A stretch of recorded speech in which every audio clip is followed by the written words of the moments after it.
Hi, I'm back with Scott for part 4, and we're going to talk about what the actual rehab process was, me serving as his coach when we reintroduced physical activity for you. Correct. So there was probably a period of about 3 weeks that it was physical therapy, acupuncture, and Really just basic life very movements. light lower back protocol. So, and we'll talk about what that is, but let's first talk about what the actual injury was. So by this point, we have the MRI results back, and what was your injury? I had 4 very compromised discs in my lower back, L4, L5, L5, S1, and those adjacent to that little magic area in my lower back. There was a detached floating body of 10 millimeters by 15 millimeters by 2 millimeters or something like that. Basically, I had a chunk of disc that had detached. And you had lots of degenerative spinal changes, right? Stenosis. Yes. Tons of, you had All of the osises that. yes. Yes. Osis and isis, yes. Yes, and all of the arthritis and all of that stuff. So there was a lot of degenerative stuff.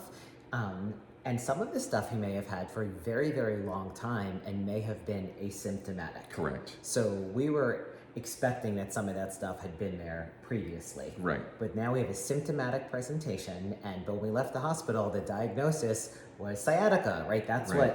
what is sciatica? Sciatica is hell. Yes. It is pain that radiates from your lower back, and it will usually pick one leg or the other. Sometimes people are fortunate enough to have it in both legs, but it is a shooting nerve pain sensation that goes further down the leg. It could go as far as your thigh, it could go to your knee. In my case, my referred pain went all the way to my foot. Yes. So I'm actually going to give a shout out here to where I started to learn about back rehabilitation was at La Palestra from Pat Manocchia. And the first thing in terms of rehabilitation is to kind of reduce the referred pain and kind of bring it back to the source. So what we don't want to see is pain and numbness and tingling in the foot. If he has back pain, like we want to know that it's back pain. So kind of reducing those symptoms, and the same thing was occurring for you in physical therapy. Correct. At the time. Correct. So we started light exercise. We used an extension-based protocol. So by extension, it is extending the spine into a neutral position. So there's all different protocols, and there's a lot of trial and error, and that is one that worked for us. So it was a series of very, very basic core exercises. Correct. And what we utilized was more frequency. There was only so much that he was able to do at a period of time. So in those early days, what we did a high frequency. We tried to do a little bit of something each day. The other thing was, it was very important to Scott to be able to move and to be physically active, because we derive so many benefits from physical activity, and being not able to walk around and not physically active.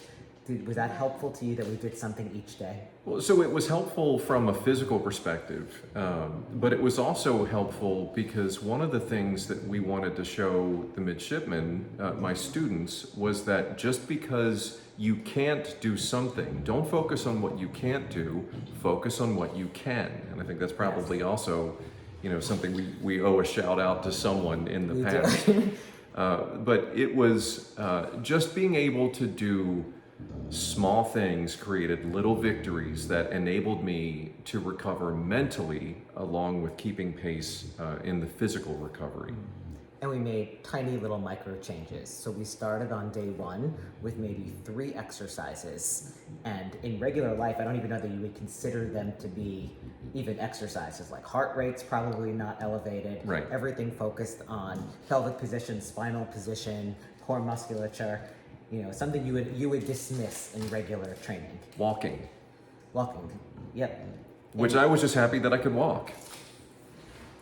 And we built on it. So we started with something very small, and it took a few minutes a day, and we repeated it.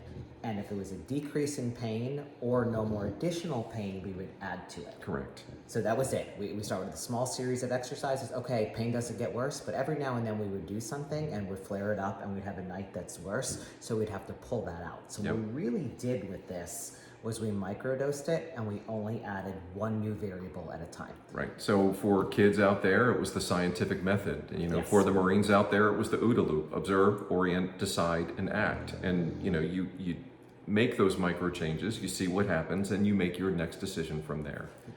Very effective.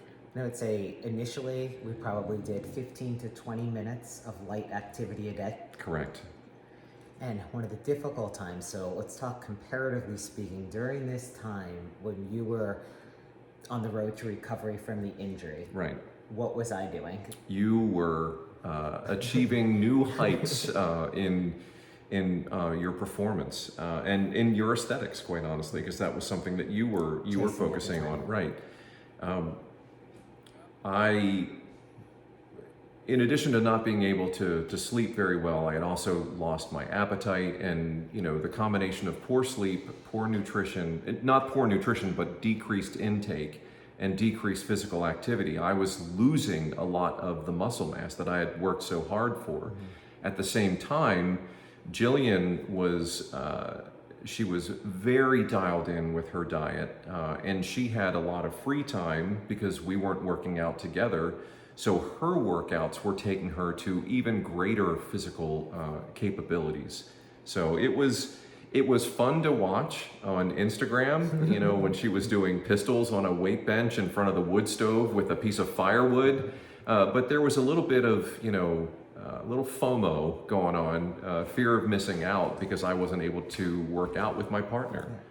So I'm going to speak as husband and wife and not as coach and athlete. We balance each other in the gym. Absolutely. So Scott met me after the years of my most competitive athletic career. So I was just kind of training for life. But I have a tendency to overtrain no matter what and drive myself absolutely into the ground and have very, very little balance in that respect. And what Scott brought to me as we became trainers was a level of balance and perspective about how much, as a former competitive athlete, how much that training should occupy. And it's not that it shouldn't occupy time, but what should it take? Should it debilitate me? Right. So together as training partners, we did everything together and we struck a balance. So I worked out for a reasonable amount of time each day that he was able to do with still having a job. So Correct. What happened during this time was we were no longer able to train together, and I would take him through his training, and then I'd go train for 3 hours. Correct. So there was a little bit of a lack of balance there. But would you agree? Yeah, and I think a lot of our stuff, and we can get into this later, but a lot of it was driven by closing the rings. So I think that is something to talk about because I don't think that we are the only ones. So we got our Apple Watches. Which are phenomenal, by the way. Not sponsored. A couple of months previous to the injury. We did. It was Christmas. It was right before the injury. And we became a little bit obsessed with closing the rings. Yep. Is that fair to say? It was absolutely fair to say. And then, at the end of the week, when it's like, hey, you did a great job closing those rings, why don't we up that move ring just a little bit more? Why not? It presented an enormous challenge during the injury, and you don't want to feel like you're failing at it. Right. So that was very complex for us. So we're into this injury. We want to close our rings. He can't necessarily close the activity rings. And now, I dialed it way back. But now for us, there was this disparity in Right. our training and a bond that we shared together every single day. So, we also switched, our roles changed a little bit. We went from being training partners and have been training partners pretty much since we've met, Right. to a different role. Like I was there as his coach, Right. I needed to keep eyes on every movement that you did. We weren't training together, I was training you. Well, also we lived in a small town and people knew who she was. They knew what she was capable of doing. And it got to the point where my physical therapist was like, well, what is Gillian having you do? And not, that she was ceding control over to Gillian, but it was great to have a team approach and she just wanted it to be complementary.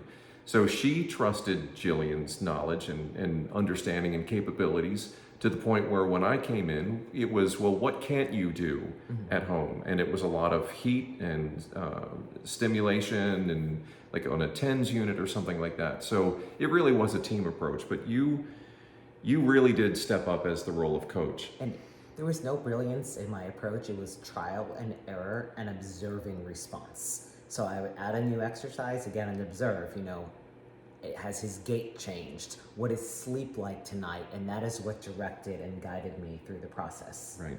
So let's talk about when we got back into actually adding back resistance training and what that looked like for you. So that was probably about 2 months later that we were able to add back resistance training. It was. And at the time, we were offered a surgical option, and we decided to kind of kick that can down the road and see what we could do without it. Is that correct? Okay. And the reason was because the surgical option was it might help, or it might just, you might still have the same amount of pain and symptoms. Yep. So for me, the juice wasn't worth the squeeze. So we made the decision that at this time, we were not going to undergo surgery. Correct.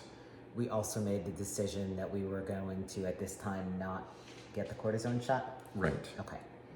So we were going to treat it to the best of our abilities, and if we needed those things... we always had them as an option. We did. Our bulldog just farted. We may edit that, we may not. If you're seeing this, we didn't. So, why don't we close this and go to the next part? Okay. All right.